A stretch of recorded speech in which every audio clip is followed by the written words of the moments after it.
বন্ধুরা, আজ আমার ছেলের বন্ধুদের ফিস্টি ছিল, কয়েকজন মিলেই করতো। তারপর শাকপালা একটা হয় যেটা খেতে পাবে না, সেই হিসাবে ওদের বন্ধু সব কেটে গেছে, পোলাও টোলাও করতো কাদের বাড়িতে।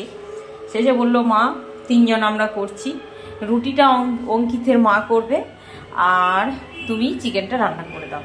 তো আমি তো অন্যদিন আরও কম তেল দিই, আজ একটুখানি বেশি দিয়েছি। তো ছেলেরা খাবে তো সকলে, তো 2টো শুকনো লঙ্কা আমি যে ফোড়ন দেবো আমি কিন্তু কেটে দেবো না, বাই চান্স যদি বেশি ঝাল হয়ে গেল বাচ্চারা খাবে। তো এবার আমি ঝালটা দেখে শুকনো লঙ্কাগুলোর আমি গতি করব। তো আমি এখানে সর্ষে তেল আর একটুখানি গাওয়া ঘি দিয়েছি, তার মধ্যে ফোড়নগুলো আমি দিয়ে দেবো।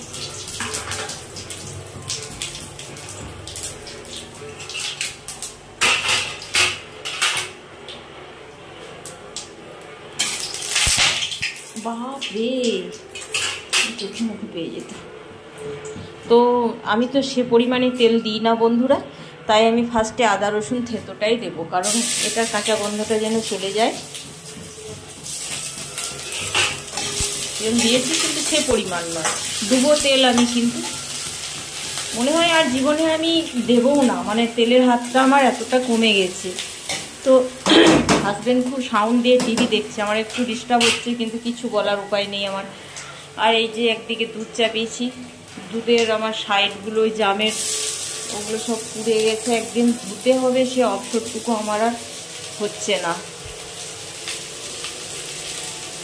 কষা কষা করে রান্না করতে বলেছে, আমি এতটা কস্তুরি পাতা দেব, কারণ চিকেনের যে একটা আঁশটে গন্ধ থাকে সেই গন্ধটা মরে যায় কস্তুরি পাতা দিলে।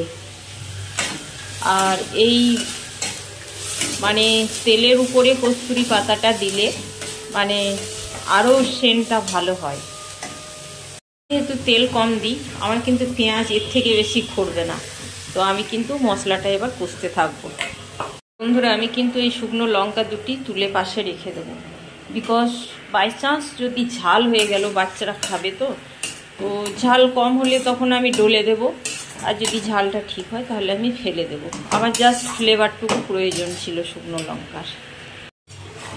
হাই হিটে রান্না করলে ওই যে অল্প সময়ে শরীরবর্ধক যে ইঞ্জেকশনগুলো দেওয়া হয়, এই দেখুন চিকেনটা আমি কিন্তু আরও অনেক বেশি ছিল, হাই হিটে রান্না করলে এটা কিন্তু চুপসে একদম মানে কমে যাবে। তো নিশ্চয়ই তার ক্ষতিকারক জিনিসটা নিশ্চয়ই নষ্ট হয়ে যায়, আমি তো মনে করি এটা। বললাম ঝালটা সে পরিমাণ হয়নি, কমই হয়েছে, তাই আমি এই লঙ্কাটাও দিয়ে দিলাম।